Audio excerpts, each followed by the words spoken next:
So guys, for the first method, you're going to head over to search and type in settings. Click on it. And then once you're on this, on the left hand side, you're going to click on privacy and security. Now you're going to scroll down till we find camera. You're going to click on camera. And then once this comes up, make sure you have camera access turned on. You're going to turn on camera access and make sure you have let apps access your camera also turned on. And make sure that the application that you want to use your camera on is also turned on here as well. It's also going to be saying let desktop apps access your camera. You're going to turn this on as well. See if that works for you. If that's still not working, then for the second method, you're going to head over to search and type in camera. Now you're going to click on app settings. And then once you're on this, you're going to scroll down and then click on terminate. Now you're going to click on repair. Wait for this to load.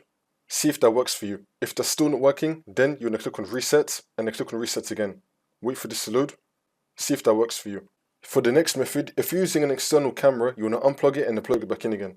For the next method, you're going to head over to search again and type in device manager. Click on it. And then once you're on this, you're going to be having something here saying camera. I don't have it on my computer, but you're going to be having camera. Once you find camera, you want to expand it. Now you're going to find your camera. You want to right click on it and then click on update driver and then click on search automatic for drivers.